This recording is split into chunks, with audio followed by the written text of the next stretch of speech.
Chapter 8. The Cave, the Promise, the Noise in the Dark. "Can we start a fire?" Kit begged, the cold wind howling through. "The smoke would attract them," Theron offered simply. He had removed his armor and undershirt and was wrapping a fresh bandage around his chest and shoulder. "That crossbow was a neat trick," he said to Rhea.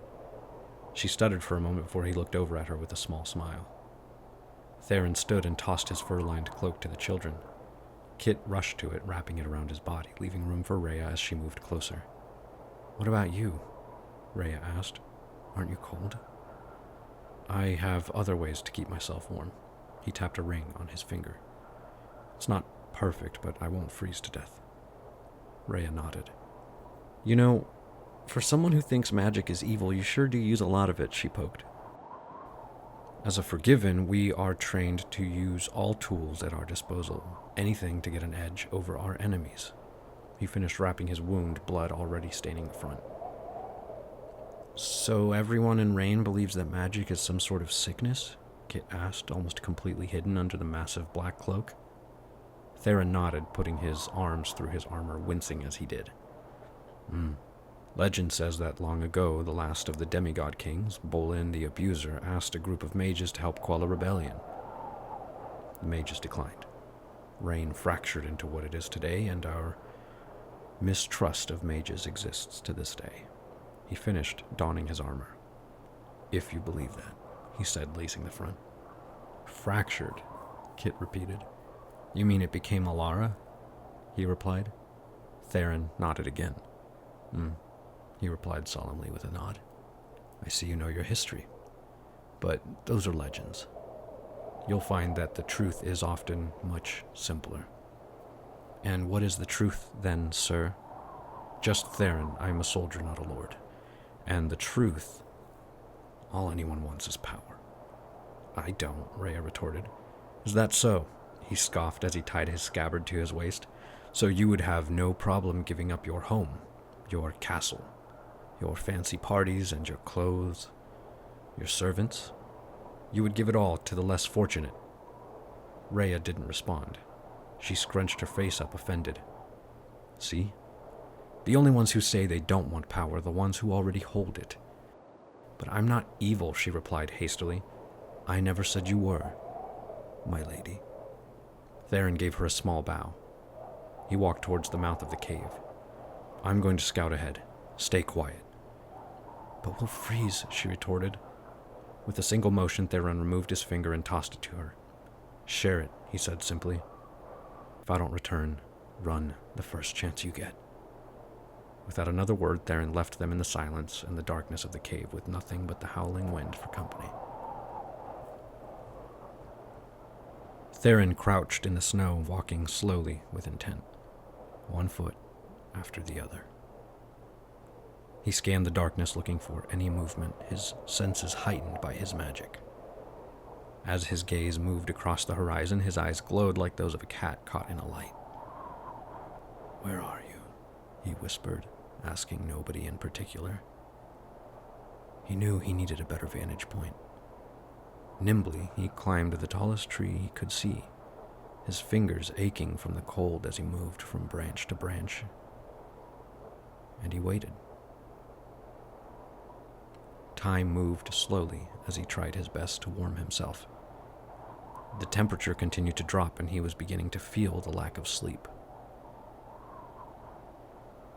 It was almost 2 hours later when he heard the first signs of life. At first, he thought it was the kids, and he cursed them under his breath, as it was coming from the direction of the cave. He turned to look, and his heart dropped. He saw 10 figures moving in the snow. How had he missed them? Was he truly that tired? He pulled his bow off his back and aimed. With shaking hands, he loosed the first arrow. It struck one of the figures in the leg. Inside the cave, the kids heard the cry outside. Theron pressed himself against the tree trunk of the tree, using it as cover. He heard the soldiers fanning out, yelling orders. "Theron, is that you?" they called, but Theron didn't answer. "We're here to save you," the soldier continued.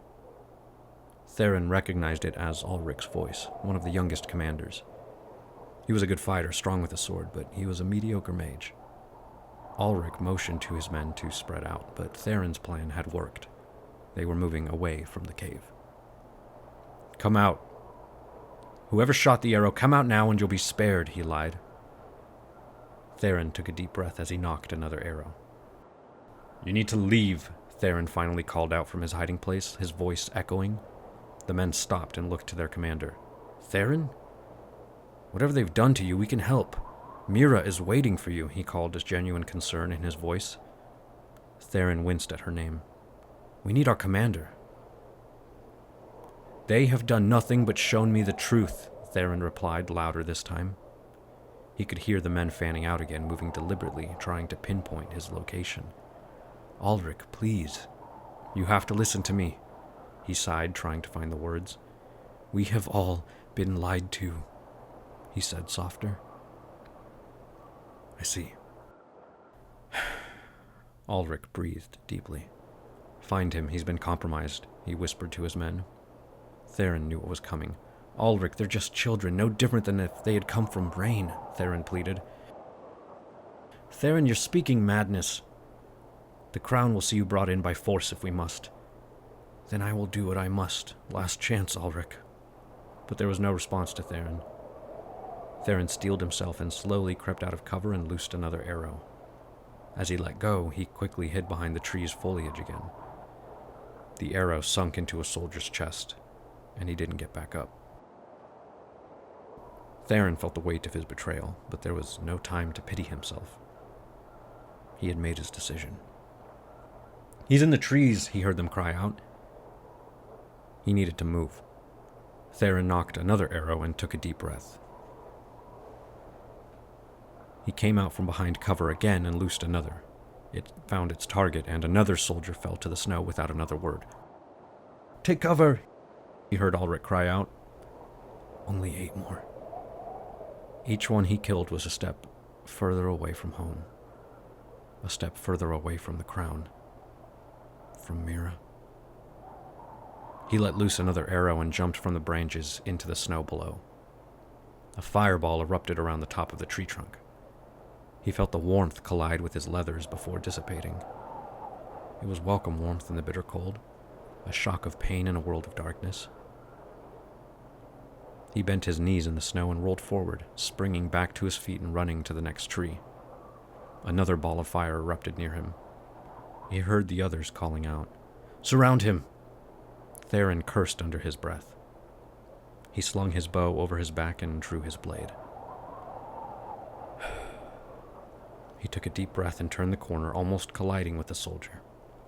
"It's him," he heard them call out. "It's there!" But his words were cut short. Theron's training kicked in, and he drove his blade into the soldier's gut. He spun in place, pulling the blade out with a suctioning sound, and moved towards another. His blade clashed against another blade, and in 2 swings his sword met flesh. He felt hands grab him from behind and pull. Hard. His head hit the snow, cracking open on a rock. He felt his vision go white and a ringing in his ears overtake everything. This was it. This is how he was going to die. He must have imagined it, but a great light emanated from within the cave. And then all went dark.